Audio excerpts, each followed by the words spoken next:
మరియు యెహోవా యందు భయభక్తులే జ్ఞానమనియు దుష్టత్వం విడిచితే వివేకమనియు ఆయన నరులకు సెలవిచ్చెను. భయభక్తులు కలిగి ఉండాలి. భయమలేని భక్తి మనం చేయకూడదు ప్రియబిడ్డ. యెహోవా అనగా దేవుడు, దేవుడు అనగా వెలుగు. ఆయన యందు మనం ఏం చేయాలండి? భయభక్తులు నిలపాలి. భయభక్తులు కలిగినప్పుడు మనకి జ్ఞానం పొందుకుంటాం. భయభక్తులు కలిగినప్పుడు మనము తెలివిని పొందుకుంటాం. భయభక్తులు కలిగి ఉన్నప్పుడు ధైర్యం పొందుకుంటాం. భయభక్తులు కలిగినప్పుడు వివేకం కలిగి నడుచుకుంటాం. భయభక్తులు లేకపోతే మనం ఏమి కూడా పొందుకోలేం ప్రియబిడ్డ. ఏమో భయభక్తులు కలిగి ఉన్నాను. భయభక్తులు కలిగి ఉంటే మనకి వివేకం వచ్చింది ప్రియబిడ్డ. వివేకం అంటే మనం తెలుసుకుంటాం, అన్ని కూడా మనం తెలుసుకుంటాం. కీడేంది, అపాయం ఏంది, నేను ఎలాగ నడుచుకుంటాను, నేను ఎలాగా జీవిస్తున్నాను, నేను ఎలాగా బ్రతుకుతున్నాను, నా కుటుంబాన్ని ఎలాగ నడిపించుకున్నాను, నేను ఎలాగ ఈ లోకంలో జీవిస్తున్నాను అనేది వివేకం కలిగి మనం నడుచుకుంటాం ప్రియబిడ్డ. భయభక్తులు కలిగి ఉండాలి. భయభక్తులు లేకపోతే మనం ఎక్కడికి వెళ్తున్నామో, ఏమి చేస్తున్నామో, ఎలాగ మాట్లాడుతున్నామో, ఎలాగ సంపాదించుకుంటున్నా మనకు తెలియదు బిడ్డ. అందుకనే దేవుడు అంటాడు, యెహోవా దేవుడు అంటాడు, యెహోవా యందు భయభక్తులే జ్ఞానము. జ్ఞానం అంటాడు. దుష్టత్వం విడిచితే వివేకము. దుష్టత్వం విడిచిపెట్టాలి. భయభక్తులు కలిగి ఉన్నారు ఏం చేస్తారండి? దుష్టత్వం అనగా దేవునికి విరోధమైన ఏదైనా కూడా చెడుతనం మనం విడిచిపెట్టాలి ప్రియబిడ్డ. దేవునికి ఏదైనా చెడుతనము అంటే, చెడుతనం అంటే భయం లేని భక్తి మనం చేయకూడదు. భయం లేని భక్తి చేస్తే అది చెడుతనము. కాబట్టి మనము భయం లేని భక్తి మనం చేయకూడదు బిడ్డ. వివేకం కలిగి నడుచుకోవాలి. వివేకం అంటే అన్నీ తెలుసుకోవాలి. అన్నీ తెలుసుకోవాలి. నేను రక్షణ తీసుకున్నాను, నేను లోకంలోంచి పాపంలోంచి నన్ను రక్షించాడు దేవుడు, నేను ఎలాగా దేవునికి ఇష్టంగా ఉంటున్నానా, దేవునికి ఇష్టంగా నేను నడుచుకుంటున్నానా, నా భక్తి దేవునికి ఇష్టంగా ఉంటుందా అని అనుకోవాలి ప్రియబిడ్డ. అంతేగాని భక్తి అనగా ఎలా ఉండాలి? దేవుని ప్రేమించాలి, దేవుని మందిరాన్ని ప్రేమించాలి, దేవుని ప్రజలు ప్రేమించాలి, దేవుని సేవకులు ప్రేమించాలి ప్రియబిడ్డ. దేవుని వాక్యాన్ని ఎక్కువగా మనం ప్రేమించే వారిగా మనం ఉండాలి. భక్తి అనగా నీ భక్తి అప్పుడు మనకి నీ భక్తి నీకు ఏం చేస్తుంది? ధైర్యం వచ్చింది. భయభక్తులు కలిగి ఉన్నప్పుడే నీకు ధైర్యం వచ్చింది. భయం లేని భక్తి చేస్తే ధైర్యం వచ్చిందా? అంత పిరిగితనముగా ఉంటుంది ప్రియబిడ్డ. కాబట్టి ఈరోజు అంశం ఏంటంటే భయము భక్తి కలిగి ఉండాలి. భయభక్తులే జ్ఞానము మూలమైన దేవుడు పరిశుద్ధ గ్రంథం ద్వారా లేకుండా దేవుడు సెలవిస్తున్న ప్రియబిడ్డ. చదువుకుందాం. అపొస్తలుల కార్యములు 10వ అధ్యాయము 35వ వచనం. ఈ జనములోను ఎవరండి? వాళ్ళు చెడ్డవారైనా సరే, మంచివారైనా సరే, దేవుని ఎరగని వారైనా సరే, దేవుని ఎరిగిన వారు సరే ఏం చేయాలండి? ఎవరు ఏం చేయాలి? ఆయన నీతిగా నడుచుకున్న వారిని ఆయన అంగీకరిస్తాడు. నీతిగా ఉండాలి, నీతిగా న్యాయంగా నడుచుకోవాలి. నీతిగా న్యాయంగా నీతిమంతులు పోయే మార్గంలో మనం పోవాలి బిడ్డ. హల్లెలూయా. కాబట్టి అలాంటి వారిని మనం ఏం చేస్తాడంటే దేవుడు అంగీకరిస్తానంటాడు. దేవుడు అలాంటి వారి పట్ల దేవుడు దృష్టి నిలుపుతాడు. అలాంటి వారి పట్ల భయభక్తులు కలిగిన వారి పట్ల దేవునికి ఇష్టం బిడ్డ.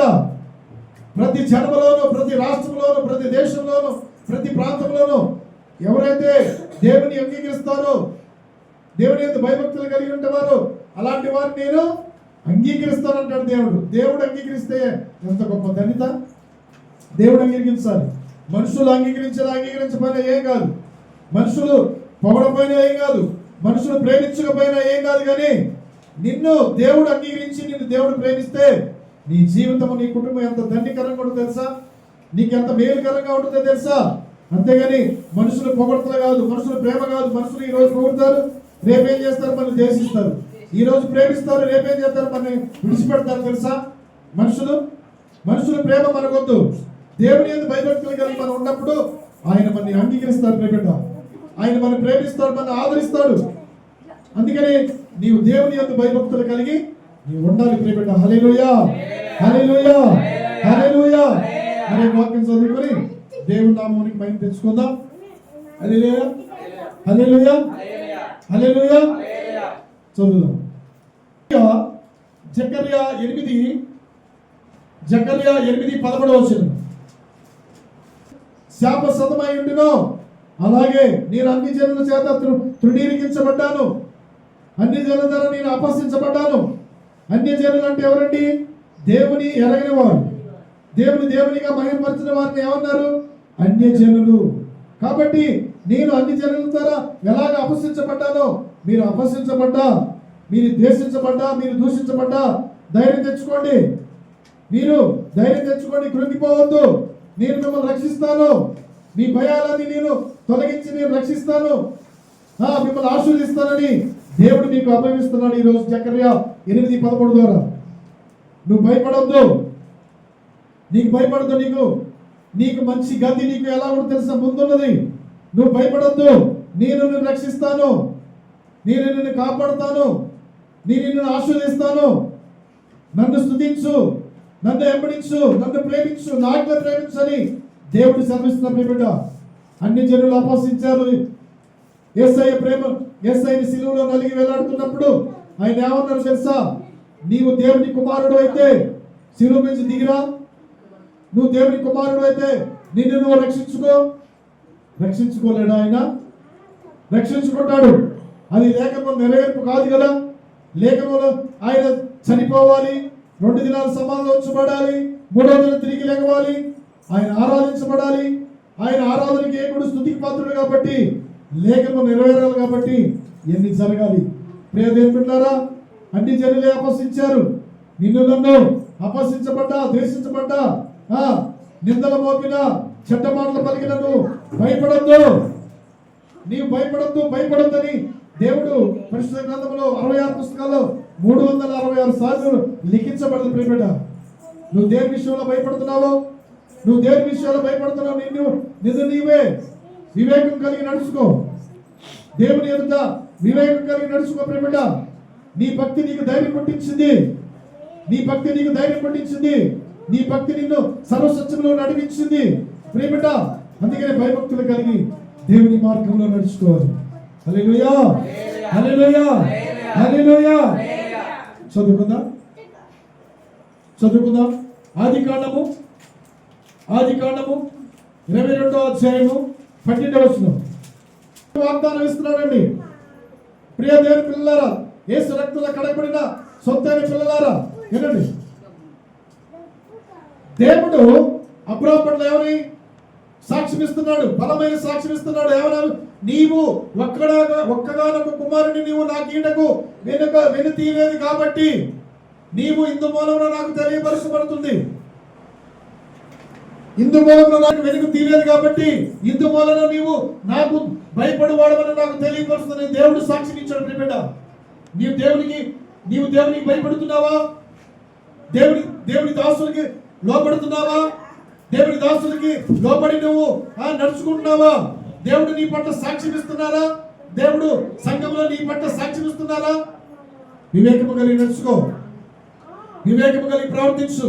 అందుకనే పాపుల వలె వివేకము కలిగి, పావుల వలె నిష్కపటమైన మంచి మనసు కలిగి నడుచుకోమని యేసు ప్రభువు స్వయాన చెప్పాడు. ప్రియబిడ్డ, పాముల వలె వివేకం కలిగి ఉండాలి. పాము ఎంత వివేకం కలిగి ఉంటుందని పాము, అవునా? పాము ఎంత వివేకం కలిగి, ఎవరైనా కొట్టి చంపుతారని వివేకం కలిగి నడుచుకుంటుందండి అది. అలాగే మనం కూడా తప్పించుకోవాలి, కీడు నుంచి తప్పించుకోవాలి, అపాయం వస్తుందో తప్పించుకోవాలి. ఈ స్థలం మంచిది కాదని మనం తప్పించుకోవాలి, ఇక్కడికి పోతే మనకి మంచిది కాదని తప్పించుకోవాలి. నీవు ఎవరితో సహవాసం చేస్తున్నావు, ఎవరితో నీవు సహవాసం కలిగి ఉన్నావు, ఎవరితో నీవు సాంగత్యం కలుగుతున్నావు అని తెలుసుకోవాలి. పాముల వల్ల వివేకం కలిగి నడుచుకోవాలి. వివేకం లేకుండా మనం వెళ్ళామనుకో అపాయంలో పడిపోతావు, భయాలు వస్తాయి నీకు. కాబట్టి మనం వివేకము కలిగి నడుచుకోవాలి ప్రియబిడ్డ. అందుకని అబ్రాహాము పట్ల దేవుడు సాక్షిమిత్రుడు ఇతడు నీవు నా యందు భయభక్తులు కలిగిన వాడవని ఇందు మూలంగా నాకు తెలియపరుస్తుంది, ఇందు మూలంగా నాకు తెలుస్తుంది అని దేవుడే స్వయాన యెహోవా దేవుడే సాక్షిమిస్తున్నాడు. ప్రియబిడ్డ, ఒక్కగానొక కొడుకుని లేక నువ్వు 100 సంవత్సరాలకు పుట్టాడు ఇస్సాకు, వాగ్దాన పుత్రుడు. ఒక్కగానొక కుమారుని నాకు బలిగా అర్పించు. మోరియా పర్వతం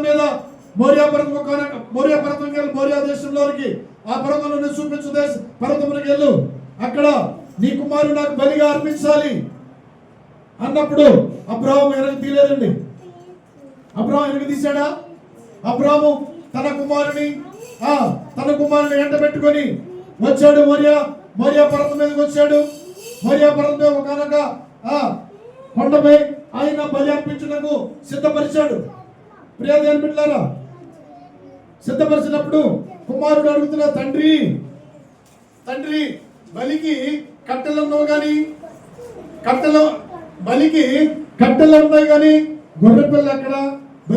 బలికి ఏదయ్యా అని అడిగినప్పుడు అప్పుడు అన్నాడు, తండ్రి అన్నాడు, యెహోవా ఈరే, యెహోవా చూసుకున్నాను. దేవుడే చూసుకుంటాడు బిడ్డ, దేవుడే చూసుకుంటాడయ్యా. తండ్రి తనను బలిగా అర్పించడానికి తీసుకొచ్చాడని తెలియట్లా. తండ్రి తనను బలిగా అర్పించాలని దేవునికి, యెహోవా దేవునికి అర్పించాలని తెలియలా ప్రియ దేవులారా.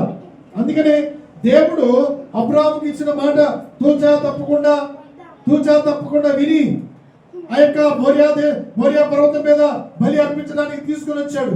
భయపడలేదు. నాకు లేక 100 సంవత్సరాల కుమారుని ఇచ్చాడే అని భయపడలేదు. కానీ యెహోవా ఈయన దేవుడే చూసుకుంటాడని దేవుడు మాట ప్రకారం వచ్చాడు. దేవుడు మాట ప్రకారం వచ్చి అక్కడ ఏమంటున్నాడు, అక్కడ బలి అర్పించడానికి కట్టెలు పేర్చాడు. కట్టెలు పేర్చి కట్టెల మీద ఏం చేశాడు, కుమారుడు ఏం చేశాడు, కట్టెల మీద ఉంచాడు. అప్పుడు అబ్రాహాము ఏం చేస్తున్నాడు తెలుసా?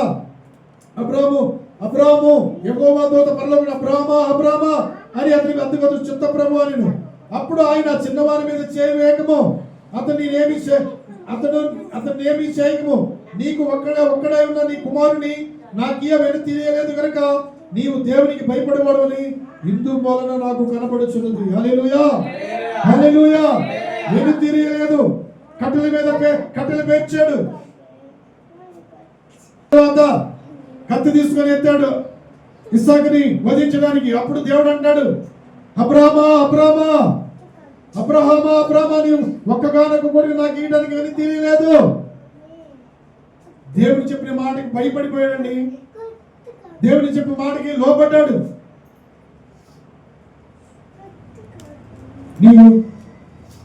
నీవు కలిగిన దాన్ని దేవునికి ఇస్తున్నావా? నీవు బ్రొక్కుకొని నీవు దేవునికి సమర్పిస్తున్నావా? నువ్వు ఆశీర్వదించబోవడం కారణం ఏంటో తెలుసా? నీవు దేవుని యందు భయభక్తులు నిలపాలి. నీవు దేవుని యందు భయభక్తులు లేకుండా ఉంటావేమో, ఒకవేళ మనుషులకి భయపడుతున్నావేమో, ఒకవేళ లోకానికి భయపడుతున్నావు, ఒకవేళ దేవుడు నీతో మాట్లాడితే స్పష్టంగా దేవునికి భయపడితే దేవునికి నువ్వు భయపడ్డావు అనుకో, నీవు ఆశీర్వదించబడతావు, రక్షించబడతావు, నిన్ను కాపాడుతాడు, రక్షిస్తాడు ప్రియబిడ్డ. అంతేగాని మనుషులకు భయపడాల్సిన పని లేదు. మనుషులు ఏ పాటి వాడండి, కొంతలో చూసి అంతలో మాయమే ఆవిరి లాంటి వాడు. వానికి భయపడాల్సిన పని లేదు. నీ ఎవరికి భయపడాలి? సర్వమును సముద్రములు అందరి సర్వములు సృష్టించి భూమి ఆకాశాలు కలుగు చేసి సూర్యచంద్ర నక్షత్రాలు కలుగు చేసి తన మాట ద్వారా అంత సమస్తమును కలుగు చేసి ఆయన స్వహస్తాలతో నిన్ను నిర్మించిన ఆ దేవునికి నేను భయపడాలి. హల్లెలూయా, హల్లెలూయా. నేను భయపడాలి. అంతేగాని రోగానికో, ఆహారం లేకపోవడానికో, గృహము లేదనేమో, పిల్లలు లేదేమో భయపడాలి పని లేదు. దేవుడు తగిన కాలం నిన్ను హెచ్చింప చేయాలని ఏం తెలుసా? ఆయన మాటకు నువ్వు భయపడాలి. ఆయన మాట నీ హృదయంలో ఉంచుకోవాలి. ఆయన మాట నువ్వు ధ్యానించాలి. ఆయన ఎందుకు నువ్వు భయభక్తులు కలిగి ఆయన మార్గంలో నడుచుకుంటే నీకేది కావాలో అదే ఇస్తాడు. అబ్రాహాము భయపడలేదు. అబ్రాహాము భయపడ్డా? నాకు ఒక్క కుమారుడు నువ్వు ఇస్తావా? నీ కలిగిన దాన్ని మొత్తం దేవునికి ఇస్తావా? నువ్వు ఇవ్వగలుగుతావా? నీకు అలాంటి మనసు ఉందా? అసలు నీకు అలాంటి మనసు ఉందా? నీ కలిగిన దానిలో నీకు లేకపోయినా దేవునికి ఇచ్చే మనసు ఉందా? అసలు మనసు లేదు. అందుకే నీకు భయము. నీకు భయం పడుతుంది తెలుసా? చిన్నదానికి భయమే, పెద్దదానికి భయమే. నీకు భయం చీకటి అంటే భయమే, మెరుపు అంటే భయమే, ఎక్కడికైనా ఒంటరిగా వెళ్ళాలనే భయమే. భయం పట్టి పీడిస్తుంది. ఎందుకో తెలుసా? దేవుని యందు భయభక్తులు లేకపోవడమే పిరికితనము. భయభక్తులు కలిగిన వారు ఏం చేస్తారు తెలుసా? ప్రార్థిస్తారు, స్తుతిస్తారు, ధైర్యంగా ఉంటారు. ప్రార్థించేవారు ఎప్పుడు ధైర్యంగా ఉంటారు తెలిసి పిరికితనం ఉండదు వాళ్ళు. ఎందుకని? ప్రార్థించే వారిలో దేవుని ఆత్మ నింపబడింది. నోరారా స్తుతించి మనసు పూర్తిగా దేవుని ప్రార్థించేవారు హృదయంలో ఏముంటో తెలుసా? దేవుని సింహాసనం ఉంటుంది బిడ్డ. హల్లెలూయా, హల్లెలూయా. కాబట్టి నీవు దేవుని యందు భయభక్తులు కలిగి ఉండాలి. అప్పుడే నీ పిరికితనం నీలో ఉండదు. అబ్రాహాము దేవుని యందు భయభక్తులు కలిగి ఉన్నాడు కాబట్టి ఏమన్నా జడిచాడా? భయపడిపోయాడా? నాకు ఒక్కగానొక్క కుమారుడు అయ్యా, నువ్వు ఇలాగించి మళ్ళీ అలా ఎందుకు తీసుకున్నావే? మనమైతే ఎంత భయపడేవాడో, ఎంతమంది ఆలోచనలు తీసుకునేవాడో. ఇంటి పక్కన వాడిని, ఇంటి అనుకోండి, ఇంటి అనుకోండి, ఇంటి పైన అందరూ కూడా మనం ఆలోచన తీసుకుంటాం తెలుసా. ఇది ఏమైందో, వీడు ఎదురొస్తే ఏమైందో, అదొస్తే అది ఎదురొస్తే ఏమైందో, అదేదో వాడు ఎదురొస్తే అది ఎదురొస్తే కాదా అయింది. ఈడే ఎదురొస్తే అదైందా, వాడే ఆమె ఎదురొస్తే ఇదైందా. మనుషులు ఏముందండి, ఎవరు ఎదురొస్తే ఏమైంది? నీ హృదయం బాగోవాలి, నీ మనసు బాగోవాలి, నీ ప్రవర్తన బాగోవాలి, నీ చూపు బాగోవాలి, నీ ఆలోచన బాగుండాలి. అప్పుడు నీకు అంత క్షేమమే కలిగింది. అప్పుడు నిన్ను రక్షిస్తాడు దేవుడు, నిన్ను స్వస్థపడతాడు, నీ భయాలన్నీ తొలగిస్తాడు ప్రియబిడ్డ. అంతేగాని వాళ్ళు ఎదురొచ్చారు, వీళ్ళు ఎదురొచ్చారు, వాళ్ళు ఎదురొస్తే నీకే, ఇంకోళ్ళు ఎదురొస్తే నీకే. ఎవరు ఎదురొస్తే నీకేంది? నీకు దేవుడు తోడే ఉంటే ఎవరు ఎదురొచ్చినా ఏం కాదు, నీకు భయమే ఉండదు. కాబట్టి నువ్వు అబ్రహాము ఏం చేశాడు తెలుసా? దేవుని మాటకు లోపడ్డాడండి. దేవుని మాటకు లోపడ్డాడు కాబట్టి ఆయన్ని ఎలాగ ఆశ్రయించాడు తెలుసా? భూమి మీద పట్టచాలంతగా విస్తారముగా ఆశ్రయించాడు తెలుసా? భూమి మీద వృద్ధాప్య మందు ఆశ్రయించాడు. వయసులో కాదండి, వృద్ధాప్య మందు, ముసలితనం మందు. వృద్ధాప్యం అంటే ముసలితనం అని అర్థము. వృద్ధాప్యములు ఆశ్రయించాడండి. ఈరోజు 18 సంవత్సరాల నుంచి 20 సంవత్సరాల నుంచి 50 సంవత్సరాల నుంచి 60 సంవత్సరాల ఆశీర్వాదాలు రాకపోవడం కారణం ఏంటో తెలుసా? నువ్వు ఆశీర్వించబడడం కారణం తెలుసా? దేవుని మాటకి నువ్వు భయమే లేదు, దేవుని సేవకు చెప్పిన మాట లోబడే మంచి మనిషే లేదు. నువ్వు ఎలాగ ఆశీర్వించబడతావు, నువ్వు ఎలాగ రక్షించబడతావు, నీ కుటుంబం ఎలాగ ఆశీర్వించబడింది? దేవుని సేవకుల మాటకి లోబడుతున్నావా? దేవుని భయం ఉందా నీలో? గెరారు ప్రాంతానికి వెళ్ళాడు దేవుడు. గెరారు ప్రాంతానికి అబ్రహాముని పంపించాడు. కనానులో ఏమైందండి? కరువు వచ్చేసింది. కరువు వచ్చిన తర్వాత అక్కడ పంపిస్తే ఆ గెరారు ప్రాంత ప్రజలు ఎలా ఉన్నారు తెలుసా? బహు దుష్టులు, దేవుని భయం లేని వారు. అక్కడ అంటాడు అబ్రహాము, అంటాడు, అయ్యా ఈ స్థలం ముందు దేవుని భయమే లేదు. చదువుదాం 20:11 చదువుంది. ఏముంటుందండి? ప్రతి అల్లరి నీచ కార్యాలు జరుగుతుంది. దేవుని భయం లేని చోట దేవుని భయం ఉండాలి. నీ ఇంట్లో భయం ఉండాలి, నీ ఒంట్లో భయం ఉండాలి, నువ్వు వెళ్ళే మార్గంలో భయం ఉండాలి. భయం లేని భక్తి చేయకూడదు. భయం లేని భక్తి వ్యర్థము. నువ్వు భయభక్తులతో భక్తి చేయాలి. అప్పుడు నీ భక్తి నీకు ధైర్యం పుట్టించదా? నీ యథార్థ ప్రవర్తన నీకు నిరీక్షణకు ఆధారం కాదా? అబ్రహాము భయంతో కలిగిన భక్తి చేశాడు కాబట్టి ఎలాంటి ఆయన మాటకి భయపడలేదు. నేను నా కుమారుని ఒకగానొక కుమారుని ఇచ్చాడు అని భయపడలా. నీవు నేనేది భయపడిపోతుంది తెలుసా? నేను నీ కలిగింది ఇస్తావా దేవుడికి? నీ కలిగిన దాంట్లో 10వ వంతు ఇస్తున్నావా? నీ కలిగిన దానిలో గుంపు నింపుతున్నావా? నీ కలిగిన దాంతో ఒక దాన్ని మంచి పని చేస్తున్నావా? నీ కలిగిన దాంతో మంచి పని దేవుడు సంతోషపడే మంచి పని చేస్తున్నావా? నువ్వు ఎలాగ ఆశీర్వించబడతావు? నువ్వు ఎలా ఆశీర్వాదాలు ఊరకనే రావు, దీవెనలు ఊరకనే రావు. వాడు గుండోడు అంటాడు కదా, బంగారం ఆయన లేకపోతే అది కాదు. నువ్వు ఎవరి కోసం బ్రతకాలి? నిన్ను పుట్టించి, నిన్ను రక్షించి, నిన్ను ప్రేమించి నీ దేవుడైన యెహోవా దేవుడి కోసం నువ్వు బ్రతకాలి తెలుసా? దేవుడి కోసం బ్రతుకు. అంతేగా ధనం కోసమో, వెండి కోసమో, బంగారం కోసమో, ఇంటి కోసం నువ్వు బ్రతకాల్సిన పని లేదు. నువ్వు బ్రతుకు దినములను ఎలా ఉండాలి? దావీదు అన్నాడు, అయ్యా నా బ్రతుకు దినములను నీవు కృపాక్షేమములే నీ మందిరంలో నాకు కావాలయ్యా. నీ మందిరాల్లో నేను స్తుతిస్తానయ్యా, నా జీవిత కాలమందు నేను స్తుతిస్తానని తీర్మానించుకున్నాడు.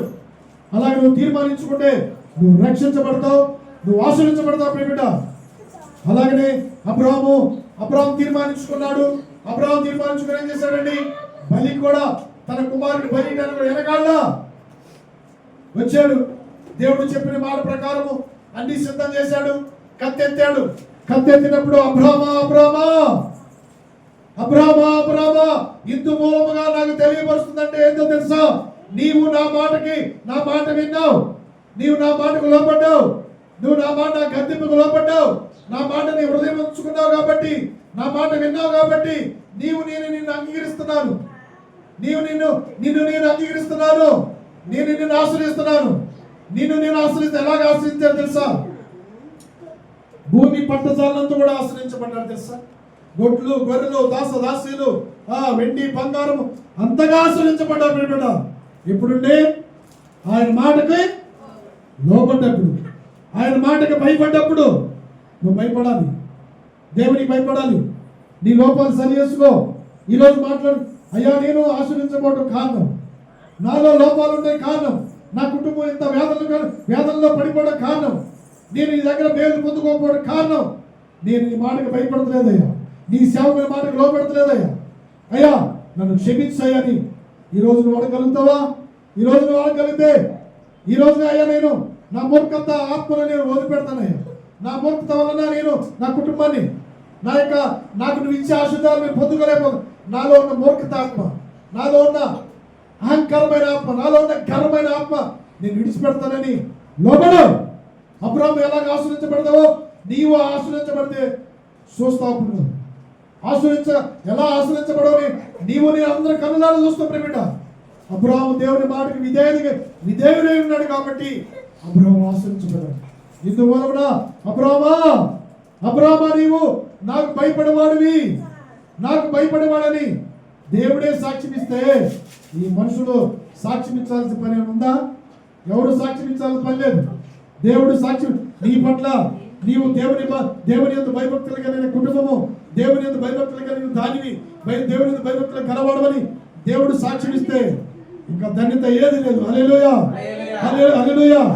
అబ్రాహాము దేవుడు చెప్పినట్టు ఎలాగ భయభక్తులు కలిగి నడుచుకున్నాడో నీవు నీ కుటుంబం కూడా అలాగనే నడుచుకోవాలి. దేవుని ఇచ్చే ఆశీర్వాదాలు, దేవుడు దాచిన మేలు నీవు నీ కుటుంబం పొందుకొనుగాక. హల్లెలూయా, హల్లెలూయా, హల్లెలూయా. రెండో అంశం పోదాం. దానియేలు 6వ అధ్యాయము 23వ వచనం. అప్పుడు హల్లెలూయా, హల్లెలూయా, హల్లెలూయా. అతడు దేవుని యందు భయభక్తులు కలవాడనందున ఏ హాని కలగలేదు. ఎవరికంటే హాని కలగలేదు? దానియేలు దేవుని యందు భయభక్తులు కలిగిన వాడు. దానియేలు ముమ్మారు ప్రార్థన చేసేవాడు. దానియేలు భయభక్తులు కలిగి దేవుని యందు భయభక్తులు కలిగి నడుచుకునేవాడు. అందుకనే దానియేలు రక్షించాడు. రాజు సాక్ష్యం ఇస్తున్నాడు. ఏమని? దానియేలు నీవు దేవుని యందు భయభక్తులు కలిగిన వాడని ఇందు మూలమున నాకు తెలియపరుస్తుంది. దేవుని యందు భయభక్తులు కలిగిన వారంటే ఏ హాని రాదండి, ఏ కీడు రాదు, ఏ అపాయం రాదండి. దేవునిగా ఆరాధించాలి, దేవునిగా భయపరచాలి. దేవునిగా భయపరచకుండా, దేవునిగా ఆరాధించకుండా, దేవుని ప్రేమించుకుంటే నాకు ఏ హాని ఎందుకు వచ్చింది, నాకు ఈ లోపం ఎందుకు వచ్చింది, నాకు ఏ కార్యం ఎందుకు జరగట్లేదు, ఈ నేల ఎందుకు నాకు ఆలస్యం జరుగుతుంది, నా కుటుంబం ఇంత పస్తుగా ఉండడానికి కారణం ఏంటి, నాకు ఈ రోగం రావడానికి కారణం ఏంటి? దానికి నువ్వే పనిష్మెంట్. దేవుడు కాదు, ఎవరో కాదు. నీలో ఉన్న ఆలస్యము, నీలో ఉన్న నిర్లక్ష్యతనము, నువ్వు దేవుని యందు భయభక్తులు నిలపకపోవటానికి కారణము. ప్రియ దేవుని బిడ్డలారా, దానియేలు పట్ల రాజు సెలవిస్తున్నాడు. ఎవరు సెలవిస్తున్నాడండి? దానియేలు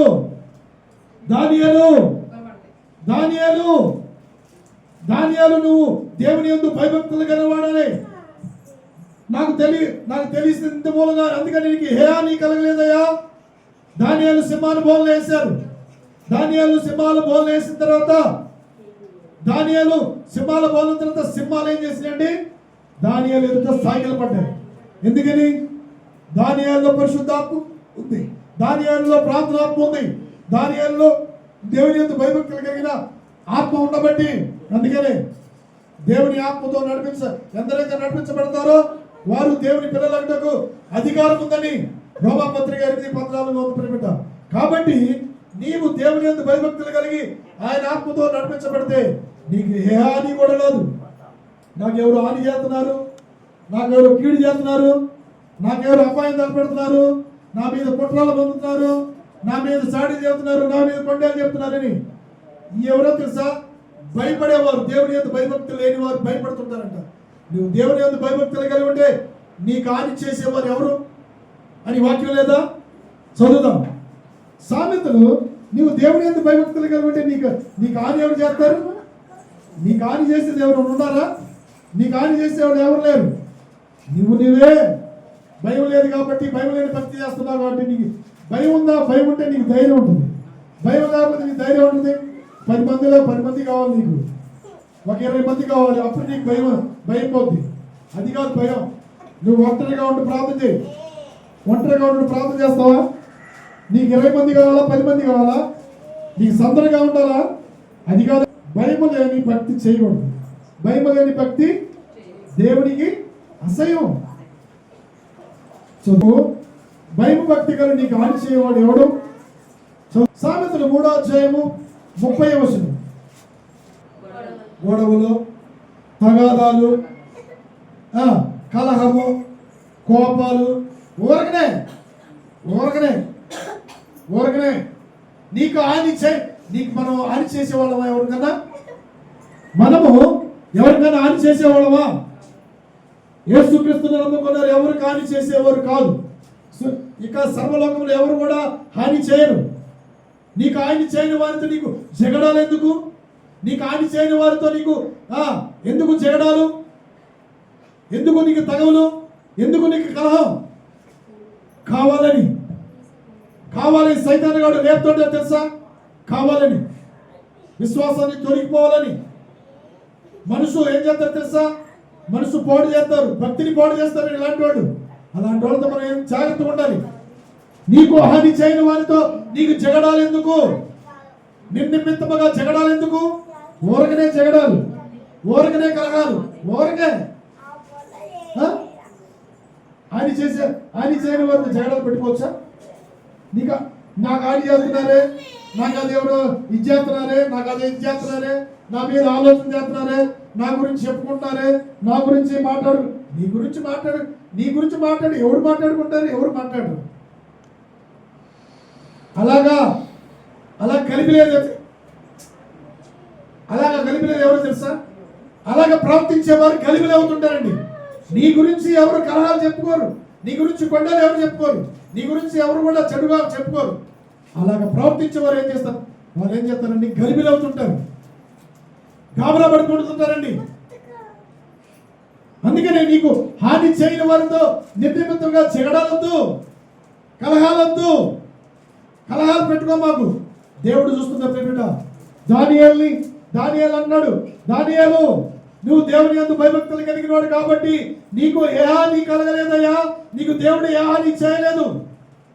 ఎందుకని? సింహాల మూలం ఎందుకు వేశారండి? రాజు 30 దినాలంట ఆయనకంటే సాగిలపడంట, నమస్కారం చేయాలంట 30 దినాలంట, ఆయన ఎదుటే ఉండాలంట. వాడు ఏ పాటి వాడండి?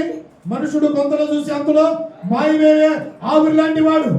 దేవుని ఎదురు సాగిలపడాలి, దేవుని ఆరాధించాలి, దేవునికి భయభక్తులు కలిగి ఉండాలి. కానీ మనుషుకి సాగిలపడటం ఏంటండి? మనుషుల్ని పూజించడం ఏంటండి? మనుషుల్ని వాడిని ఆరాధించడం ఏంటండి? దేవుని నిన్ను పుట్టించిన వాడు, నిన్ను కన్నవాడు, నిన్ను రక్షించిన వాడిని నువ్వు ఆరాధించు. సూర్యచంద్ర నక్షత్రాల్ని సృష్టిని కలిగి చేసిన వాడిని నీవు ఆరాధించు. అంతేగాని మనుషుల్ని, ఈ లోకంలో ఉన్న వాటిని, నిర్జీవమైన వాటిని, రాయిని, చెట్టుని పూజించవద్దు. అది దేవునికి ఏమంటాడు దేవుడు? హల్లెలూయా. భూమి ఆకాశాలు కలిగి చేసిన సముద్రము అందరి సమస్తము కలిగి నాకు నువ్వు భయపడు. నీకు ఏ హాని కూడా రాదు, నీ కుటుంబానికి ఏ లోటు కూడా రాదు, నీకు ఏ భయం రాదు. నువ్వు ఏదైతే పొందుకోవాలనుకుంటావో అది నీ కుటుంబానికి దేవుడు దయచేయను గాక. నీ భయాలన్నీ తొలగిపోను గాక. నీకెప్పుడు ధైర్యం వచ్చింది తెలుసా? యెహోవా యందు భయభక్తులు కలిగిండు, బహు ధైర్యం పుట్టించును. అట్టి వారి పిల్లలకి నేను ఆశ్రయస్థానంగా ఉంటానని సామెతల గ్రంథంలో ప్రియబిడ్డ. నీవు యెహోవా యందు భయభక్తులు ఎప్పుడవుతాయి తెలుసా? నీవు ప్రార్థన చేయాలి. దానియేలు ఎలా ప్రార్థన చేశాడండి? దానియేలు రోజుకి ఎన్నిసార్లు ప్రార్థన చేశాడు? 3 మారు ప్రార్థన చేశాడు. ఒక్కసారి కాదు, 2 సార్లు కాదండి. ఆయనకి ఎప్పుడు జ్ఞాపకం వస్తే అప్పుడే మోకాళ్ళ మీద ప్రార్థన చేయండి. మోకాళ్ళ మీద ఉండి ప్రార్థన చేశాడు. ప్రార్థన అంటే ఏంటి? దేవుడితో మాట్లాడు. అయ్యా ఈ కీడు నుంచి తప్పించయ్యా, అయ్యా ఈ యొక్క అవసరం తీర్చేయ్యా, ఈ యొక్క రోగం తీసివేయ్యా, ఈ యొక్క అవసరాలు తీర్చేయ్యా, నా కుటుంబంలో సమస్యలు తీర్చేయ్యా, అయ్యా నాలో కొన్ని సంవత్సరాల నుంచి రోగం, శరీరంలో రోగం ఉందయ్యా, ఈ రోగంతో తీసివేయని దేవుని ప్రార్థించు. అంతే. దేవుడు ఎవరి కోసం వచ్చాడండి? రోగులు స్వస్థపరచడానికి వచ్చాడు కానీ, నశించిపోయే వారి కొరకు వచ్చాడు కానీ, పాపుల కొరకు వచ్చాడు కానీ ఆరోగ్యం కొరకు రాలేదు, నీతిమంతుల కొరకు రాలేదు. నీతిమంతుడిగా ఉండనేమో, అపవిత్రుడు అపవిత్రుడుగా ఉండనేమో అన్నాడు. నీతిమంతుడు ఏ తప్పు చేయడండి, నీతిమంతుడు ఏ పాపం చేయడు. యేసు రక్తంలో కడగబడి నీవు, యేసు రక్తంలో యేసుని విశ్వసించిన నీవు, యేసు ఆయన శరీర రక్తంలో పాలుభూములు పొందుతున్న నీవు ఎలాగుండాలి తెలుసా? భయభక్తులు కలిగి ఉండాలి. దానియేలు ఎలాగ భయభక్తులు కలిగి ఉన్నాడో అలాగే నువ్వు భయభక్తులు కలిగి ఉన్నప్పుడు నీ కుటుంబానికి ఏ హాని రాదు, నీ దేహానికి ఏ హాని ఏ రోగం కూడా రాదు, ఏ హాని కూడా రాదు. భయభక్తులు లేకపోతే ఎప్పుడు నువ్వు భయపడుతూనే ఉంటావు. చిన్నదానికి భయపడుతూ ఉంటావు, చీకటికి భయపడుతూ ఉంటావు, ఒంటరిగా ఉండాలని భయపడుతుంటావు, మెరుపులకు భయపడుతుంటావు, కొన్ని సౌండ్స్ భయపడుతుంటావు. ఎందుకు భయం తెలుసా? నీలో ఏం లేదండి. దేవుని ఎందుకు భయం లేదు. నువ్వు దేవుని ఎందుకు భయభక్తులు ఉండవు. మనుషులు ఎందుకు భయం ఎందుకు? మనకి మనుషులు భయపడదు. వాడు ఏర్పాటి వాడికి భయపడడం పనింది, దానికి భయపడడం పనింది, చిన్నదానికి పెద్దదానికి భయపడడం పని లేదు. హల్లెలూయా, హల్లెలూయా. ఈ దానియేలు పట్ల రాజు సెలవిచ్చాడు. ఏమని? దానియేలు, నీ మీద మేము నిందలు మోపామయ్యా, నీ మీద కొట్టాలు చెప్పేవారు మాటలు విన్నానయ్యా. అయ్యా దానియేలు, నేను తప్పుగా అర్థం చేసుకున్నానయ్యా. దానియేలు, నీ మీద నేను తప్పుగా ఆలోచించానయ్యా అని క్షమాపణ అడిగి రాజుకు నిద్ర పట్టలేదండి. నీతిమంతుడికి హాని చేస్తే నిద్ర పట్టిందా? చెప్పండి, నోరు తెరవండి. నీతిమంతుడికి హాని చేస్తే నిద్ర పట్టిందా? నిద్ర పట్టదు కానీ దేవుడు గద్దిస్తుంటాడు తెలుసా? ఈ రాజు ఎలాగ పరిపాలించాలండి? నీతిగా న్యాయంగా పరిపాలించాలి. అన్యాయం కొండాలు చెప్పిన మాటలు విని, చెప్పుడు మాటలు విని, చాటు మాటలు విని ఏం చేశాడు తెలుసా? దానియేలు ఒక పరిశుద్ధమైన వాడిని సేవకుని ఏం చేశాడు తెలుసా? సింహాల బోనులు వేశారండి. సింహాల బోనులు వేసినప్పుడు ఏమైందండి? సింహాల బోనులో దానియేలు మోకరించాడండి. దానియేలు సింహాలు ఏమైనాయండి? మోకరించబడి సాగిలపండి. చూడండి ఎంత ధన్యత. అలాగే అలాంటి ప్రార్థన నాలో ఉండాలి. అప్పుడు నేను రక్షించబడతావు. ప్రార్థన లేకుండా, భయభక్తులు లేకుండా నీకు హాని వచ్చింది. ఇదేంటి నన్ను దేవుడు ఇలా చేశాడు, దేవుడు నాకు ఎందుకు లోటు చేశాడంటే అది నీ యొక్క అవివేకమే. ప్రియ దేవుని నేను చెప్తున్నాను, నీవు దైవభక్తి కలిగి ఉన్నప్పుడు, మోకాళ్ళ మీద ప్రార్థన కలిగి ఉన్నప్పుడు నీకు ఏ హాని రాదు, ఏ లోటు రాదు, ఏ భయం ఉండదు. దానియేలు రక్షించిన దేవుడు నిన్ను రక్షించలేడా? దానియేలు రక్షించిన దేవుడు ఈ దేశాన్ని రక్షించలేడా? దానియేలు రక్షించిన దేవుడు ఈ ప్రాంతాన్ని రక్షించలేడా? ఆయన సర్వశక్తిమంతుడు, సర్వాధికారి, పరిశుద్ధుడు, వేర్పులో కనుడు, అనంత జ్ఞాని. హల్లెలూయా. సమస్తాన్ని చూస్తున్న దేవుడు ఆయన. ఆకాశంలో ఉన్నాడు, మన భూమి మీద ఉన్నాం. నరుల యొక్క మార్గం మీదంట ఆయన కనుదృష్టి ఉందంట. చెడ్డవారి మీదను మంచివారి మీదను ఆయన కనుదృష్టి ఉందంట. నన్ను ఎవరు చూస్తున్నారులేని చేయరాని కార్యములు, దేవునికి విరోధమైన చెడ్డ మార్గములు, చెడ్డ ఆలోచనలు, చెడ్డ చూపులు, చెడ్డ తలములు కలిగి ఉన్నావా? ఈ రోజు నీతో మాట్లాడుతున్నారు. దేవుడు గద్దించిన నరుడు ధన్యుడు. గద్దింపుకు లోబడు, విడిచిపెట్టు. ఇకనైనా అయ్యా నా యొక్క అవిధేయత వల్లనే, నా యొక్క అహంకారం వల్లనే, నా యొక్క గర్వం వల్లనే నేను రోడ్లో ఉన్నానయ్యా. నా ప్రవర్తన వల్లనే నేను ఆకలితో తప్పులతో నేను ఎలాగున్నానయ్యా. నీ పిల్లలు ఎప్పుడు కూడా భిక్షం ఎత్తుకోనన్నారయ్యా. నీ పిల్లలు ఎప్పుడు కూడా భిక్షం ఎత్తుకోలేను, ఆకలి కొనేనని వాగ్దానం ఉందయ్యా. ఇలా ఎందుకు జరిగిందని నీ యొక్క అజ్ఞానమే, నీ యొక్క అవిధేయతే, నీ యొక్క అతి తెలివితేటలే మానుకో. దానియేలు భయభక్తులు కలిగినందున సరసాలు వేసిన సింహాలు వచ్చి ఏం చేసినని మోకరించి దానియేలు ప్రార్థన చేస్తుంటే తెలుసా? హల్లెలూయా, హల్లెలూయా. నీకు బాధ వచ్చిందా? వ్యాధి వచ్చిందా? కరువు వచ్చిందా? ఇబ్బంది వచ్చిందా? ఎవరి దగ్గర పోయి చెప్పుకుంటావు? ఈరోజు దేవుడు సేవకుడు అడుగుతున్నాడు, మనుషుల దగ్గర పోయి అడుగుతున్నావా? నిన్ను మనుషులు ఏం చేస్తారు? ఒక్కరోజు 100 రూపాయలు ఇస్తాడు, 2 రోజులు 100, 3వ రోజు అసలు నువ్వు వస్తుంటే నీ మొహం తిప్పుతాడు తెలుసా? మనుషుల దగ్గర వద్దు, మనుషులు భయపడడం పర్లేదు, దేవునికి భయపడు. ఈ భారత దానియేలు భయభక్తులతో నువ్వు వెంబడించాలి. అప్పుడు నిన్ను రక్షిస్తాడు, నిన్ను ఆదుకుంటాడు, నిన్ను ఆశీర్వదిస్తాడు, నీ కుటుంబాన్ని అభివృద్ధి పొందిస్తాడు, నీ కుటుంబాన్ని ఉన్నతమైన స్థితిలో కూర్చోబెడతాడు. అప్పుడు నీ కోరిక సఫలపరచబడింది. ప్రియబిడ్డ, ప్రార్థన లేకుండా, భయం లేకుండా, కష్టం లేకుండా సింపుల్గా నీకు ఆశీర్వాదం రాదు. శరీరాన్ని నలగొట్టుకోవాలి. ఉపవాసం నలగొట్టుకో. శరీరాన్ని నలగొట్టబడాలి. అప్పుడు నీవు ఆశ్రయించబడతావు. శరీరం నలగొట్టుకోకుండా, కష్టం లేకుండా ఊరగా సింపుల్గా రావాలంటే ఇది డబ్బు పెట్టి కొనుక్కునే ఆశీర్వాదం కాదు. ఇది ఊరక ఇచ్చేది కాదు. అబ్రాము దేవుడు పట్ల దేవుడు ఎలా సాక్ష్యం ఇచ్చాడో నీ పట్ల దేవుడు సాక్ష్యం ఇవ్వాలి.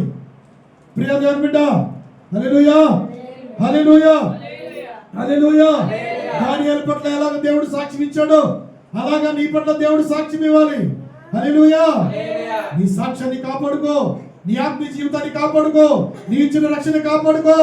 ఇంత గొప్ప రక్షణ ఇచ్చాడు. ఈ రక్షణ నువ్వు కాపాడుకుంటావా? నువ్వు భయభక్తులు కలిగి జీవిస్తున్నావా? దేవుడు నిన్ను అడుగుతున్నాడు ఈరోజు. హల్లెలూయా. నీవు దేవుడి దగ్గర మొరపెట్టుకోగానే మనుషుల దగ్గర మొరపెట్టద్దు. నిన్ను సులభంగా తీసుకుంటారు. నిన్ను ప్రేమించరు. వీళ్ళు ఇంతేలే, వీళ్ళు నడవడికి ఇంతే అనుకుంటారు. వాళ్ళ దగ్గర వెళ్ళు, గదిలోకి వెళ్ళు. నువ్వు ఒక్కదాని వెళ్ళు. నువ్వు ఒక్కదాని వెళ్ళడానికి భయం, ఒక్కదాని ప్రార్థన చేయడం భయం. ఎందుకు నీకు? ఈ తలంటుకొని మోకరించు, తలుపులు వేసుకో, మోకరించి ప్రార్థన చేయి. పరమనున్న దేవుడు నీ మొర ఎందుకు ఆలకించడు? నీ అవసరాలు ఎందుకు తీర్చడని అప్పుడు నన్ను అడుగు ప్రియబిడ్డ. హల్లెలూయా. 3వ చదువుకుందాం. యోబు 1:8, 1వ అధ్యాయము 8-9 చదవండి. చివరగా ఏదో ఆశీర్వాదాలకి, దీవెనలకి, ఆరోగ్యానికి, కార్యాల కోసం భయభక్తులు వద్దు. అవి ఊరక భయభక్తులు కలిగి ఉంటే నువ్వు ఊరకనే పోతావు. దేవుడి దగ్గర నుంచి ఏం పొందుకో. ఊర కాదు. దేవుని యందు భయభక్తులు కలిగి ఉన్నాడు. ఎవరండి చెప్పండి? ఎవరండి? ఇక్కడే ఉన్నారా? ఇక్కడ భక్తులు కలిగిన వాడు, చెడును అసహించుకునేవాడు, న్యాయంగా నడుచుకున్నవాడు, ఊరక లేడండి ఆయన. ఈ అపవాది నెపాలు మోపుతుంది తెలుసా? ఈ అపవాది నెపాలు మోపేది ఎవరండి? సైలెన్స్. మోపేది, ఘోరాలు మోపేది ఎవరండి? అపవాది. ఈ అపవాది వచ్చి ఏమంటుందో తెలుసా? యోబు మీద నెపాలు మోపుతుందండి. ఏమని? ఊరకనే ఉన్నాడులే, ఊరకంట. ఊరకనే భయభక్తులు కలిగి ఉన్నాడులే, ఊరక భయభక్తులు కలిగి ఉన్నారు. మనకి తెలిసిపోతుంది. ఊర కాదండి. ఊరక భయభక్తులు కలిగి ఉండకూడదు. నిజముగా భయభక్తులు కలిగి ఉండాలి. యథార్థంగా నడుచుకోవాలి, న్యాయంగా నడుచుకోవాలి, చెడును అసహించుకోవాలి. యోబు ఎలాంటి వాడిని? ఊజు దేశంలోనే బహు ధనవంతుడండి. ధనవంతుడై కూడా దేవుని యందు భయభక్తులు కలిగి చెడును అసహించి న్యాయంగా నడుచుకున్నాడు. యథార్థంగా మాట్లాడేవాడు. చాటుమాటుగా మాట్లాడేవాడు కాదండి. చాటుమాటుగా వీళ్ళకు ₹1 ఇచ్చి వాళ్ళకు ₹1 ఇచ్చి వాళ్ళకు ₹1 ఇచ్చి మాట్లాడటం కాదు. వాళ్ళతో ఆలోచన చేసి చాటుమాటుగా ఎలాగో చోటుకి వెళ్ళి ఆలోచన చేసేవాడు కాదు యోబు. ఇక్కడ చాటుమాటు వ్యవహారాలు పనికిరావు. దేవుని సన్నిధిలో చాటుమాటు వ్యవహారాలు పనికిరావు. తెలుసా? యథార్థమైన మాటలే తెలుసా? యథార్థమైన మాటలు బలము కలిగినవై, అవి 2 కట్టులు కలిగి ప్రాణాత్మ కీలో మూలుగులో దూరి ఏం చేసిందండి? మన భక్తిని సరిచేసింది ప్రేమిట. మన భక్తిని సరిచేసింది. అంతే. చాటుమాటు వ్యవహారాలు దేవుని మందిరంలో ఉండవు. ఒకరినేదో ఊహించుకొని చెప్పే మాటలు కాదు, కళ్ళబల్లి మాటలు కాదు, అపవిత్రమైన మాటలు కాదు. ఆయన మాటలు ఎలాంటి మాటలు తెలుసా? ఆయన మాటలు మట్టి మూసలో చదవండి. ఆ మాట కీర్తనలు. ఆయన మాటలు ఎలాంటి మాటలు చదవండి. కీర్తనలు 12వ అధ్యాయము 6వ వచనం చదవమ్మా. పవిత్రమైనవి, పవిత్రంగా జీవించాలి. అవి మట్టి మూసలో 7 మార్లు కరిగి ఊదిన వెండి అంత పవిత్రమైన వెండిని ఏం చేస్తారండి? కంసాలు వాడు ఏం చేస్తారు? వెండి ఆ యొక్క దాంట్లో మట్టి పూసలు వేసి పోతా ఉండేవాడు. చిన్నప్పటి నుంచి చూసాం. మా ఇంటి దగ్గర అంటే పదార్లో ఉండేవాడు. ఆయన మాటలు పవిత్రమైన మాటలు, మట్టి పూసలో 7 మార్లు కరిగించి ఊదిన పవిత్రమైన మాటలు. ఆయన మాటలు తెలుసా? ఈయన మనుషులు సంతోషపెట్టే మాటల, మనుషుల మీద నెపాలు మోపే మాటల, మనుషుల మీద కళ్ళబొల్లి మాటలు చెప్పే మాటల. ఇవన్నీ పరిశుద్ధ గ్రంథంలో ఉన్నాయా? సైతాను ఏముందండి? సైతాను అవ్వ దగ్గరికి వచ్చి ఏముంది? ఈ పండు దేవుడు తిరుగుతాడంటే నిజమా అన్నాడా లేదా? సైతాన్ గాడికి అన్ని డౌట్లు వస్తుంటాయి. ఎందుకని? భయభక్తి లేని వారికి డౌట్లు వస్తాయి. ఇది నిజమా? పిచ్చోడా పిచ్చిదానా ఎవరు నీకు చెప్పారు? తిను తినేసరికి తిని ఏమైందండి? సిగ్గు తెచ్చుకుంది. తిని ఏం చేసిందండి? దేవుని మహిమను పోగొట్టుకుంది. అప్పుడు దాకా దేవుని మహిమతో ఉన్నారు ఆదాము. ఏం చేశారండి? దేవుని మహిమను పోగొట్టుకుంది. మహిమ అంటే ఏంటండి? దేవుడు హెచ్చించాలని, నిన్ను హెచ్చించాలని మహిమతో నింపాడు. దేవుడి ఆలోచన ఎలాగున్నాయో, దేవుడి ప్రణాళిక ఎలాగున్నాయో నీ పట్ల, నీ సంఘం పట్ల, నీ పిల్లల పట్ల ఒక ప్రణాళిక ఉందో తెలుసా? ఆ మహిమను నువ్వు పోగొట్టుకుంటావు. నువ్వే, ఎవరో పోగొట్టలేదు, నీవే పోగొట్టుకుంటావు నీ మహిమను. దేవుడు నీకు మహిమ అంటే ఏంటో తెలుసా? నీ పట్ల మేలు జరగాలని, నిన్ను ఆశీర్వదించబడాలని, నీ పట్ల గొప్ప కార్యాలు చేయాలని నిన్ను మహిమతో నింపాడు తెలుసా? ఆ మహిమను నువ్వు పోగొట్టుకుంటావు. ఎలా పోగొట్టుకున్నావు తెలుసా?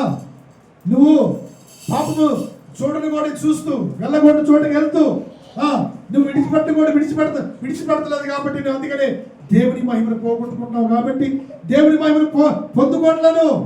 దేవుని ఆశీర్వాదాలు నీ దగ్గరికి వస్తున్నాయి కానీ జస్ట్ ఇట్లా లిమిట్ అయిపోతున్నాయి. ఎందుకో తెలుసా? నీలో ఉన్న పాపం అది. నీలో ఉన్న పాపం, ఆ పాపాన్ని విడిచిపెట్టు. ఎన్ని సంవత్సరాల నుంచి రోగం, థైరాయిడ్ రోగం, క్యాన్సర్ రోగం, బీపీ రోగం, క్యాన్సర్ రోగం ఎన్ని సంవత్సరాల నుంచి ఉంటాయండి? పుండ్లు గడ్లు ఎన్ని సంవత్సరాలు నయం అవుతున్నాయా? ఏ వైద్యుడైనా నయం చేయగలుగుతున్నాడా? ఎందుకు అర్థం చేసుకో? నీలో ఇంకా పాపము లోపం ఉంది, నీలో అక్రమం ఉంది, నీలో చెడ్డతనం ఉంది. కాబట్టి నీకు ఆ బలహీనత. ప్రియ దేవుడారా, ఆయన మాటలో మట్టి బస్సులో 7 మార్లు కలిగించిన మాటలు. యోబు ఏం చేశాడండి? చెడుని అసహించుకున్నాడు. ధనవంతుడండి. మనం ధనవంతుడు అయ్యామనుకోండి, సపోజ్ ధనవంతుడు అయ్యారనుకోండి, అసలు జ్ఞాపకుంటున్నారు, ఈ నెలగా బాగుపడుతున్నారు. వాళ్ళ చోట మనం చూడకూడదు, వాళ్ళ వైపు చూడకూడదండి. ఇంకా నువ్వు కృంగిపోతావు. చూసి కృంగిపోతావు. వారి వైపు మనం చూడకూడదు. దేవుడు నాకు ఇస్తాడు, దేవుడు నా తగిన కాలం నాకు ఇస్తాడు, వాళ్ళకి ఇచ్చాడు, ఆశీర్వాదం ఇచ్చాడులే, నాకు ఉన్నతమైనది ఇస్తాడు, శ్రేష్టమైనది ఇస్తాడు, నన్ను సంతోషపరిచే మంచి ఆశీర్వాదం ఇస్తాడని నువ్వు ఎదురు చూడు. అది అంతేగాని వాళ్ళ వైపు చూడద్దు, మనుషుల వైపు చూడద్దండి. నీవు నిన్ను ధనవంతుడు చేయాలన్న దేవుడే, నిన్ను దరిద్రుడు చేయాలన్న దేవుడే. ప్రియ దేవుని బిడ్డలారా, ధనవంతుడు చేయలేదా? ఎవరినండి? యోబుని ధనవంతుడు చేయలేదా? అబ్రహామును ధనవంతుడు చేయలేదా? దానియేలుని రక్షించలేదా? ఊజు దేశంలోనే అంత ధనవంతుడండి. అంత ధనవంతుడు మీద ఏం సాక్ష్యం పడుతుందండి? సైతాన్ సాక్ష్యం పడుతుంది. పిల్లల పోగొట్టుకున్నాడు, ఆస్తి పోగొట్టుకున్నాడు, అంతా పోగొట్టుకున్నాడు. నా భక్తుడు, నా యందు భయభక్తులు కలిగిన వాడు, నా యందు భయభక్తులు కలిగి ఓర కాదు నింపింది. చూడు, నేను అతన్ని ఆశీర్వదిస్తున్నానని ఆశీర్వదించలేదా? చివరధ్యాయంలో చదవండి, యోబు చివరధ్యాయంలో చదవండి. దేవుని రెండంతలుగా ఆశీర్వదించి, నీవు కూడా దేవుని చేత మొదటి దానికంటే మరలా నిన్ను దేవుడిచ్చి నిన్ను ఆశీర్వాదం, దేవుడు నిన్ను ఆశీర్వదించును గాక, నీ కుటుంబాన్ని ఆశీర్వదించును గాక, నీ కుటుంబం లోట్లను తీర్చబడును గాక, నీ గర్భఫలం ఆశీర్వదించబడును గాక, నీ చేతివృత్తులు ఆశీర్వదించబడును గాక, నీ పిల్లలు ఆశీర్వదించబడును గాక. హల్లెలూయా. అన్ని పోగొట్టుకున్నా యోబు ఎంత 200 ఆశీర్వాదం పోగొట్టుకున్నావు. నీ పొరువును పోగొట్టుకున్నావేమో మనుషులు ఎదుట, నీ కలిగిన దాన్ని పోగొట్టుకున్నావు ఒకవేళ, నీ ఆరోగ్యాన్ని పోగొట్టుకున్నావు ఒకవేళ, నీ యొక్క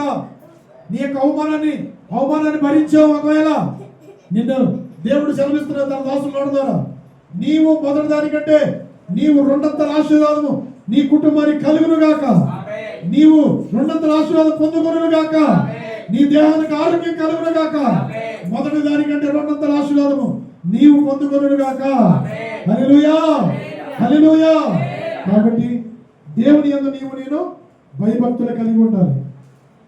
అబ్రాహాము దేవుని యందు భయభక్తులు కలిగినప్పుడు ఆశీర్వదించబడలేదా? ఆశీర్వదించబడ్డాడు. దానియేలు భయభక్తులు కలిగి ఉన్నప్పుడు అపాయం నుంచి తప్పించబడలేదా? తప్పించబడ్డాడు. నీకు ఎన్ని అపాయాలు వచ్చినా, ఎన్ని రోగాలు వచ్చినా, ఎంత కీడు వచ్చినా, ఎంత అవమానం వచ్చినా, ఎన్ని నిందలు వచ్చినా నిన్ను దేవుడు తప్పించునుగాక. దానియేలు వలె నిన్ను తప్పించునుగాక. నీకు ఏ హాని కలగకుండునుగాక. నీ కుటుంబం ఏ హాని కలగకుండునుగాక. నీ కుటుంబానికి దేవుడు కంచె వేయబడునుగాక. హల్లెలూయా. కాబట్టి యోబు దేవుని యందు భయభక్తులు కలిగి ఉన్నాడు కాబట్టి ధనవంతుడైన వాడు గర్వించలేదండి, అహంకారంగా మాట్లాడలేదు, పొగరుగా మాట్లాడగలడు. కొద్దిగా చిన్న ఆశీర్వాదం వస్తేనే, కొద్దిగా చిన్నగా ధనవంతులు అయితేనే, కొద్దిగా సంపాదించుకుంటేనే నరుల్లో ఏమొచ్చిందండి? గర్వం వచ్చేస్తుంది. గర్వం అండి. అలాగే గర్వం వచ్చినప్పుడు ఏమైతే తెలుసా? నెబుకద్నెజరు బబులోను రాజు నెబుకద్నెజరుకి ఏమొచ్చిందండి? చిన్న దేవుని ఎదుట గర్వం వచ్చిందండి. దేవుని ఎదుట ఎంత ఒక మూల గర్వం వచ్చింది. నాకేమైంది? నాకు బలం ఉంది, మంది మార్బలం ఉంది, వెండి ఉంది, బంగారం ఉంది, అన్నీ ఉన్నాయి. అన్నీ ఉన్నా కానీ నీలో ఒకటి లోటు ఉంది తెలుసుకో. నీలో ఒకటి ఉంది, లోటు ఉంది తెలుసుకో. అదే నీవు దేవుని యందు భయభక్తులు లేవు. నువ్వు మనుషులకు భయపడుతున్నావు కానీ దేవుని యందు భయమే లేదు నీలో. నువ్వు ఎలాగ ఆశ్రయించబడతావు? దేవుని సేవకులు అంటే భయమే లేదు. నువ్వు ఎలాగ దీవించబడతావు? భయపడు. దేనికి భయపడని తెలుసా? దేవుని వాక్యానికి భయపడు. దేవునికి భయపడితే నీవు ఆశీర్వదించబడతావు, నువ్వు ఆరోగ్యరాలుగా ఉంటావు, నువ్వు ఆరోగ్యవంతులుగా ఉంటావు. హల్లెలూయా. చివరిగా ఒక వాక్యం చెప్పుకొని ముగిద్దాం. అపొస్తలుల కార్యాలయము 10:4 చివరిగా. ఒక శతాధిపతి అనగా 100 మందికి ఒక అధిపతి. ఈ అధిపతి ఇటలీ పటాలమైన వారిలో ఒక సైనికుడు, ఒక 100 మందికి ఒక నాయకుడు. ఇతని మీద దేవుడు దూత సాక్ష్యం ఇస్తున్నావని, కొర్నేలి నీవు ధర్మ కార్యములు దేవుని సన్నిధి చేరినాయి, నీవు దేవుని యందు భయభక్తులు కలిగిన వాడవని, నీవు దాన ధర్మాలు చేయబడవని, ఎల్లప్పుడూ ప్రార్థన చేయబడవని, నీ కుటుంబంతో సహను ఎల్లప్పుడూ ప్రార్థన చేయబడవని, ఇందు మూలంగా నీవు దేవుని యందు భయభక్తులు కలిగిన వాడవని నాకు తెలియపరచబడి ఉన్నదని సాక్ష్యం ఇస్తుందండి దేవదూత. ప్రియ దేవుని బిడ్డలారా, సాక్ష్యాన్ని కాపాడుకో, నీ రక్షణ కాపాడుకో, నీ ఆత్మీయ స్థితిని కాపాడుకో, నీ పరిశుద్ధమైన ప్రవర్తన కాపాడుకో. ఏమంటుంది దేవదూత? నీవు ఎల్లప్పుడూ దేవునికి ప్రార్థించేవాడివి. ఎల్లప్పుడూ ప్రార్థన చేయమన్నారా? ఈ రోజు ప్రార్థన చేసి ఇక వారం అంతా ప్రార్థన చేయకుండా ఉందని చెప్పారా? ఎల్లప్పుడూ ఒకప్పుడు కాదు, ఎల్లప్పుడూ ప్రార్థన చేయాలి. నీకు బాధ వచ్చిందా ప్రార్థన చేయి, సంతోషం వచ్చిందా ప్రార్థన చేయి, ఏడుపు వచ్చిందా ప్రార్థన చేయి, దుఃఖం వచ్చిందా ప్రార్థన చేయి, నిన్ను ఆస్వాదించాడా ప్రార్థన చేయి, నీకు మంచి శుభ సమాచారం అందుకున్నావా ప్రార్థన చేయి, చెడు వార్త విన్నావా ప్రార్థన చేయి. ఎల్లప్పుడూ నువ్వు ప్రార్థన చేయాల్సిందే. నువ్వు ప్రార్థన చేస్తే నువ్వు రక్షించబడతావు. ఎల్లప్పుడూ ప్రార్థన చేసేవాడు కాబట్టి దాన ధర్మాలు చేశాడు. తనకి కలిగిన దానిలో ధర్మం చేశాడు తెలుసా? ఈరోజు ధర్మం చేయాలంటే అబ్బో ఎంత మనసు రాదు, ఎంత కఠినమో.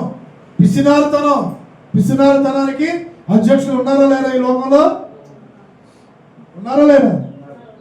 వాళ్ళని చూస్తుంటే అసలు వీళ్ళు మనుషులా, అసలు ఎందుకు పుట్టారా భూమి మీద కూడా తెలియదండి. అంత పిసినారితనానికి సంఘ అధ్యక్షులు. సృష్టికర్తగా అప్పించినట్టే అప్పితే నిన్ను ఎంత ఆశీర్వదిస్తాడు తెలుసా? నీకు ఆరోగ్యం ఇస్తాడు, నీ ఆలోచనలు సఫలపరుస్తాడు, మంచి జీవితాన్ని ఇస్తాడు నీ కుటుంబానికి, నీ పిల్లలకి.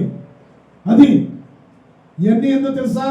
పవిత్రమైన మాటలు, మట్టి మోసలు 7 మార్లు కరిగించిన పవిత్రమైన మాటలు, అంతేగాని కళ్ళబొల్లి మాటలు కాదు, ఎవరినో దేశించాలని మాటలు కాదు, ఎవరినో కృంగదీసే మాటలు కాదు. ప్రియబిడ్డ, తెలుసుకో. ఎక్కడున్నా కానీ, ఏ యంత్ర పరికరం ఎక్కడ నువ్వు వింటున్నావు కానీ తెలుసుకో. ఒక మారి తెలుసుకో. యేసుక్రీస్తు రక్షకుడు. ఆయన త్వరగా రానే ఉన్న దేవుడు. ఆయన పాపములు రక్షించే దేవుడు, నరకం నుంచి తప్పించే దేవుడు. ఆయన త్వరగా రానే ఉన్న దేవుడు. రేపటి దినం నీది కాదు. ఈరోజు సమయం ఉండగానే అయ్యా, ఎందరైతే ప్రతి జన్మలోనూ ఇందాక మనం అపొస్తలుల కార్యాలు 10:35 చివరిగా అంగీకరిస్తారో ఎవరైతే అంగీకరిస్తారో వారిని ఏం చేస్తానన్నాడండి? చదువు. అంగీకరిస్తాను. ప్రతి జనములోను నీతిగా నడుచుకునే వారిని నేను, ఆ జనాన్ని నేను అంగీకరిస్తాను. నీతి అంటే ఎందుకు తెలుసండి? యేసుక్రీస్తుని అంగీకరించడమే నీతి. యేసుక్రీస్తుని విశ్వసించడమే నీతి. ఎవరైతే యేసుక్రీస్తుని అంగీకరించి విశ్వసిస్తారో వారిని నీతిమంతులుగా తీర్చిదిద్దే దేవుడు, నీతిమంతుల నివాసాలు వర్ధిల్లింపజేసే దేవుడు, నీతిమంతుల యొక్క కోరికలు నెరవేర్చే దేవుడు. నీతిమంతుడికి ఏ అపాయం కూడా రాదు. నీతిమంతుడు 7 మార్లు పడినా తిరిగి లేపే దేవుడు ప్రియబిడ్డ. హల్లెలూయా. కాబట్టి మనం భయభక్తులు కలిగి ఉండాలి. చివరికి ఈ వాక్య ప్రకారం మనకు తేలిన ఫలితార్థం ఏందో తెలుసా? ప్రసంగి 12:13 చివరిగా ఇది అంతయు వినిన తరువాత తేలిన ఫలితార్థం ఇదే. దేవుని యందు భయభక్తులు కలిగి ఉండి కట్టడలు అనుసరించి నడుచుకొనవలెను. హల్లెలూయా. చెప్పుడు బిగ్గరగా హల్లెలూయా. చప్పట్లు కొట్టి దేవుని మహిమపరచండి. హల్లెలూయా. అంటే ఫలితం మనకి ఆశీర్వాదాలు వచ్చాయి, దీవెనలు వచ్చాయి, ఫలితం. ఇప్పుడు ఒక పంట వేస్తున్నాం, ఫలితం రాకపోతే ఎంత బాధపడుతుంది? బాధపడమా? ఫలితార్థము ఇది వినేదా ఫలితార్థం ఇదే. ఇది వినేదా ఈ వాక్యం మనం అబ్రహాం గురించి విన్నాం, యోబు గురించి విన్నాం, కొన్నేళ్ళ గురించి విన్నాం. విన్న తర్వాత ఫలితార్థం ఇదే ఫలితార్థం. ఏది ఫలితార్థం? చదువు. దేవుని యందు భయభక్తులు కలిగి దేవుని యందు భయభక్తులు కలిగి ఉండవే ఇదే మానవ కోటికి విధి. దేవుని యందు భయభక్తులు కలిగి ఉండవే మానవ కోటికి విధి. విధి విధి విధి విధి అంటే ఏంటండి? తప్పక నువ్వు చేయవలసిన పని. విధి విధి అనగానే గవర్నమెంట్ ఉద్యోగస్తులు వెళ్తారు కదా, మరి పొందుకోవాలంటే, నీ కుటుంబం ఆశించబడాలంటే, నీవు గర్భఫలం పొందుకోవాలంటే, నువ్వు ధనవంతురాలుగా ఉండాలంటే, నీ రోగం తగ్గిపోవాలంటే, నీవు దేవుని రాజ్యంలో వారసులుగా చేరాలంటే వినిన ఫలితార్థం ఇదే. తేలిని పదార్థం ఏంటో తెలుసా? నీవు దేవుని యందు భయభక్తులు కలిగి చెడును అసహించుకొని నువ్వు మంచిగా జీవించడమే. అదే దేవునికి ఇష్టమైనది, అదే దేవునికి ఇష్టమైన భక్తి, అదే దేవునికి ఇష్టమైనది. మంచి మార్గము కాదు తెలుసా? చెడును అలా పెట్టుకొని, దుర్మార్గం అలా పెట్టుకొని నేను భక్తి చేస్తున్నానని నీ భక్తి అసహ్యమైనది. నీ అర్పణ నాకు అసహ్యము. నీ భక్తి నాకు అసహ్యం. దానిని నా మందిరంలో తేవద్దు. నువ్వు చేస్తున్న పని, నువ్వు చేస్తున్న భక్తి, నువ్వు నడిచే నడకలు, నీ ఆలోచనలన్నీ కూడా నాకు అసహ్యము. నీ క్రియలు అసహ్యము, నీ ఆలోచనలు అసహ్యము, నీ నడవలు అసహ్యము. అలాంటి అర్పణ నాకు అసహ్యము. అలాంటి భక్తి నా దగ్గరకు తీసుకురావద్దు. అలాంటి నా సన్నిధికి నువ్వు రావద్దు. నా సన్నిధికి రమ్మన్నవాడు ఎవడు నిన్ను రమ్మన్నాడు అని యెషయా ప్రవక్త ద్వారా మాట్లాడుతున్న చదువుదాం. చివరిగా యెషయా 1వ అధ్యాయము, చివరిగా యెషయా 1వ అధ్యాయము ఎవరు తీసుకున్న ధూపార్పణ అర్పించాలి, నువ్వు నైవేద్యాలు అర్పించాలి. అప్పుడు దేవుని ఆగ్రహిస్తాడు. అంతేగాని భయం లేని భక్తి చేసి ఆయన సన్నిధిలోకి వచ్చి అంటాడు, నా సన్నిధికి వచ్చి రమ్మన్నవాడు ఎవడు నిన్ను? నీ అర్పణ నాకు అసహ్యము, నన్ను తీసుకురావద్దు, అర్పణ తీసుకురావద్దు. హృదయంలో చెడ్డ పెట్టుకొని మనసంతా చెడ్డ మనసు కలిగి దేహం అంతా అపవిత్రమైన జరిగించుకొని దేవునికి ఆరాధించకుండా, దేవునిగా పూజించకుండా, అయ్యా నన్ను రక్షించయ్యా అని చేతులెత్తితే ఎట్లా? సాగిల పడితే ఎట్లా? నీ ధూపం ఏంటో తెలుసా? ప్రార్థనే. నీ ధూపము ప్రార్థనే. నీ నైవేద్యం ఏంటో తెలుసా? దేవునికి ఇష్టంగా ఉండాలి నువ్వు. అదే నైవేద్యం. అదే అలా చేస్తేనే నీ భక్తి నిన్ను అంగీకరిస్తాను తెలుసా? నీ నైవేద్యాలు ఆయనకి ఇష్టంగా ఉంటాయి. హృదయం నిండా చెడ్డ పెట్టుకొని దేహంతో అపవిత్రం జరిగించి నన్ను ఆశీర్వదించాయా, నన్ను దీవించాయా, నన్ను ఫలింపచేయ, నాకు రోగం తగ్గించాయా, కీడు నుంచి తప్పించాయా, నన్ను హాని చేస్తున్నారా, నన్ను తప్పించాయంటే ఏ మాత్రం కూడా అసంభవం. అది ఫస్ట్ నీ హృదయం మారాలి, నీ మనసు మారాలి, నీ ప్రవర్తన మారాలి. అందుకనే దానియేలు దేవుని యందు భయభక్తులు కలిగి ఉన్నాడు కాబట్టి సింహాల పాలు నుంచి హాని నుంచి తప్పించబడ్డాడు. అబ్రహాము దేవుని యందు భయభక్తులు కలిగి ఉన్నాడు కాబట్టి ఆయన ఎలాగా ఆశీర్వదించబడ్డాడు. భూలోకంలోనే ఆశీర్వదించబడ్డాడు ప్రియబిడ్డ. కొర్నేలు కూడా దేవుని యందు భయభక్తులు కలిగి ఉన్నాడు కాబట్టి ఆశీర్వదించబడ్డాడు. నీవు ఆశ్రయించబడాలా? నీ పిల్లలు ఆశ్రయించబడాలా? నీ కుటుంబం ఆశ్రయించబడాలా? నీ చేతులు ఆశ్రయించబడాలా? తెలుసుకో. నీవు విమర్శించుకో. నీవు విమర్శించుకో. ఎవరు చెప్పాల్సిన పని లేదు. ఇది దేవుడు గద్దించిన నరుడు మనుషుడు ధన్యుడు. దేవుడు గద్దిస్తున్నప్పుడు లోపడు, విడిచిపెట్టు, అపవిత్రమైన విడిచిపెట్టు, చెడ్డ మార్గాన్ని విడిచిపెట్టు. నీ యొక్క అవయాల్లో ఉన్న అపవిత్రత విడిచిపెడితే నీకు ఏ హాని చేయగలరు? ఎవరు చేయరు. నీకు ఏ భయపడవు. దేవుడు దాచిపెట్టిన మేలులు, దేవుడు నిన్ను ఆశ్రయించాలన్న ఆశీర్వాదాలు దాచిపెట్టిన ఆశీర్వాదాలు నీ కొరకు దాచిపెట్టాడు. ఆ నిధులు పొందుకు. అందుకనే ఈ సంవత్సరం వాగ్దానం ఇచ్చాడు. పేతురు మందిరం పట్ల శాశ్వతమైన ప్రేమతో నేను నిన్ను ప్రేమిస్తున్నాను. నువ్వు నన్ను ప్రేమిస్తే నీ నిధులు నింపుతాను. నీవు నన్ను ప్రేమిస్తే నిన్ను ఆస్తికర్తలుగా చేస్తానంటాడు. నువ్వు ప్రేమిస్తున్నావా? కళ్ళు మూసుకో, మోకరించు.